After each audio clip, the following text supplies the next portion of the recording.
ছাত্র জীবনে শুধু পাশ করার জন্যই মুখস্থ করেছিলাম যে রেল লাইনের মাঝে মাঝে ফাঁক রাখা হয় কেন, কিন্তু কেন রাখা হয় এটা হাতে কলমে জানা হয়নি।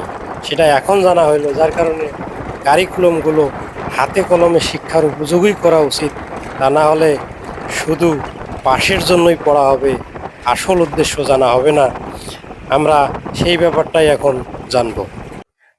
শিক্ষাটা হওয়া উচিত হাতে কলমে। আমি যখন স্টুডেন্ট ছিলাম ওই সময় পড়া হয়েছে যে রেল লাইনের মাঝে মাঝে ফাঁক রাখা হয়।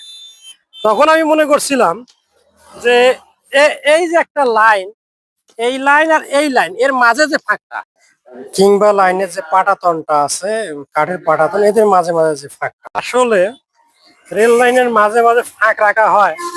এই যে এই ফাঁকটার কথা বলা আছে যে রেল লাইনের মাঝে মাঝে ফাঁক রাখা হয়, এই যে পাশে, এই যে বুঝেন। স্থানীয় এক ভাইকে পেয়েছি যে ভাই এই যে রেল লাইনের যে মাঝে ফাঁক ফাঁক রাখছে, এটা কারণটা কি? দেখ, যে যখন রেলগাড়ি যাবে তখন এর একটা ঝাঁকনি আছে, এটা মনে করেন যে যাতে এই ফাঁকটার কাছে মনে করেন সে জাম্পিং করতে পারে। হ্যাঁ, আর যদি মনে করেন যে ফাঁক যদি না থাকে, যদি জাম্পিং না করতে পারে, তাহলে রেল লাইনটা বেঁকে যাবে। তখন মনে করেন যে যাত্রী আছে তাদের ক্ষয়ক্ষতি হবে, হ্যাঁ, বা তারা ক্ষতিগ্রস্ত হবে। হ্যাঁ, এই কারণেই মনে করেন যে এই রেল লাইনের এই ফাঁকটা রাখা হয়েছে। আমি একজন শিক্ষার্থীকে পেয়েছি, ক্লাস 5-এ পড়ে। এই যে রেল লাইনের মাঝে যে ফাঁক রাখা হয়, ফাঁকটা বুঝছো তো? এই যে এই ফাঁকটা, হ্যাঁ। এটা কেন রাখা হয়? এটা কি তোমাদের পাঠ্যপুস্তকে আছে?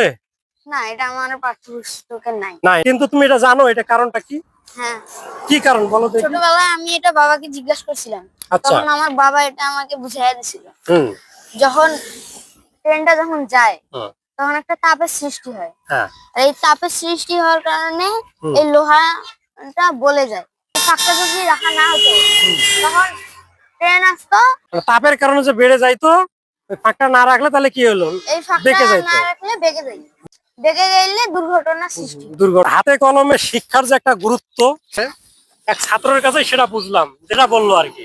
গরমের দিনে কিংবা যখন এর উপর দিয়ে রেল চলাচল করে, রেলের চাকা এবং এই রেল লাইনের ঘর্ষণে একটা তাপ উৎপন্ন হয়।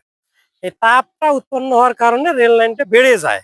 যখন বেড়ে যাবে তখন এই যে ব্যাপারটা, এখানে যখন বেড়ে যাবে তখন এই রেল লাইনটা বেড়ে গিয়ে এই ফাঁকটা পরিপূর্ণ হয়ে যাবে। এখানে সেক্ষেত্রে তখন ফাঁক থাকবে না, গরমের দিনে বা যেটাই হোক, এখানে আর ফাঁক থাকবে না, পরিপূর্ণ হবে। কিন্তু যদি এই ফাঁকটা না থাকতো তখন কি হতো? রেল লাইনটা বেঁকে যাইতো, বেঁকে গিয়ে দুর্ঘটনা ঘটার সম্ভাবনা থাকতো।